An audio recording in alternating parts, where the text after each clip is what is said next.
Hi, my name is Kirsten Tibballs from Savour Chocolate and Patisserie School, and I'm excited to be creating an orange and coffee chantilly financier for BeanScene magazine.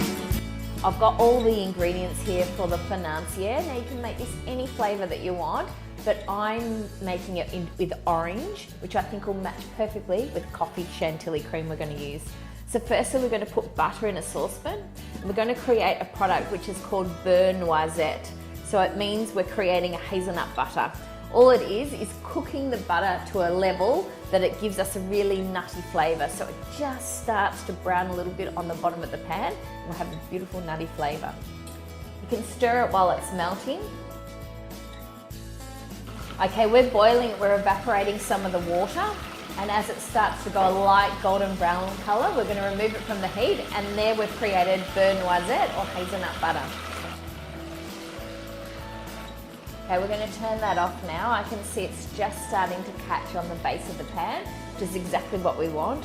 Have a nice golden colour in the butter. Try not to look at the colour of the bubbles because they will be a true butter colour. Try to look at the colour of the melted butter underneath, which is a really nice golden brown colour. I'm going to pour the butter into a bowl to ensure that it cools down. Now in the mixer, we're going to add in some sugar, some plain flour, and some ground almonds, or you can call it almond meal. Now you can ground these yourself, which is sometimes cheaper in a food processor, or you can actually buy it already ground. We're going to mix that a little bit as a dry ingredient. We're going to add in some orange zest. As I said, you can make these any flavour that you like. If you'd like to add pistachio nuts in there, you can. You can make it lemon or mandarin. We're just going to add in the zest.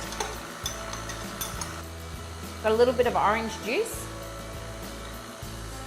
We've got some egg white. It's always best if your egg whites are at room temperature before you bake with them. So don't overmix it at this stage, just till it comes together. As soon as that comes together, you can turn it off, and once your butter has cooled to about 50 degrees, so a little bit warmer than body temperature, we can slowly drizzle that in. Now, financier was traditionally made for the financial district in France, so it was made for all the bankers and investors. It's meant to be a small, moist cake that you can eat as you walk.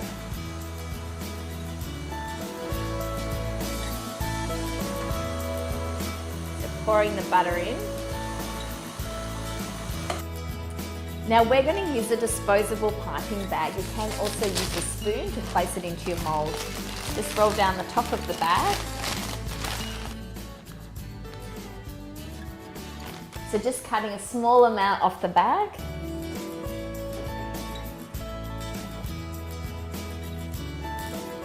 We're going to fill these about 3/4 of the way.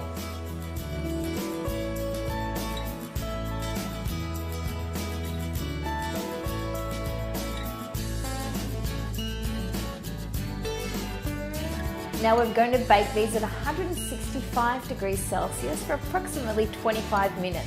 Now it really does depend on the size of your financier as to how long you bake it. If it's smaller, try 15 to 20 minutes. If it's larger, you'll go for a little bit longer.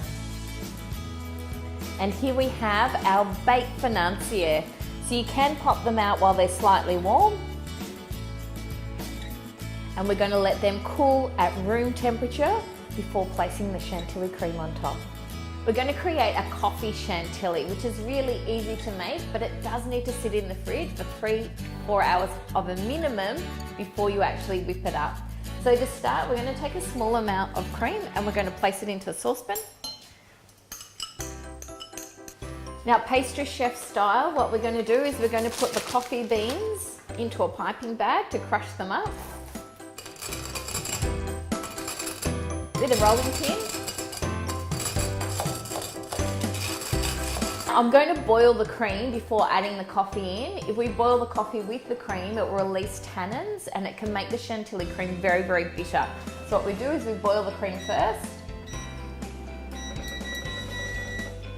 Then after we remove it from the heat, we then add the coffee in. Here at Savour, we use Little Gecko coffee roasters. Now they source beans from Ethiopia and Sumatra. It has a beautiful flavour. Now we introduce this into lots of our patisserie products because I'm not a coffee drinker, which is lots of people in Melbourne and say shame on you. But I do love it in patisserie applications. Now that's come to a boil, we're going to remove it from the heat until all the bubbles stop.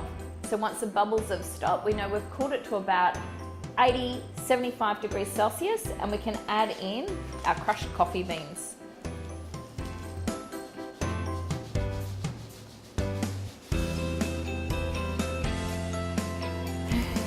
Now we're using induction, so the top of the pot's not hot. So I can put plastic wrap on the top, but if you're using gas, that won't work. You'll have to use a lid.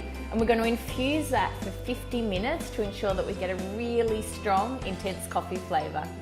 Now that the coffee has infused for 15 minutes, we're going to strain it. Now because coffee is dry, it will absorb water from the cream. And the amount of water it absorbs will vary depending on the type of coffee you use and how dry it actually is. So we actually strain it and re-weigh the cream back to the original weight of 112 grams. And we're going to re-boil it with some glucose. Now that that's come to a boil, we're going to pour it over the milk couverture chocolate. So a great combination, Belgian couverture chocolate with a coffee infused cream. We're going to whisk the two together, and this is what we would call a ganache. So ensure all the chocolate is completely melted.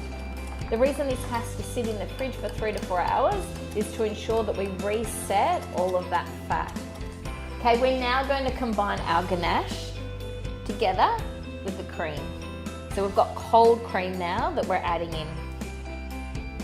We're going to place that in the fridge for 3 to 4 hours at a matter up to 2 days before whipping it up and piping it on top of our orange financier.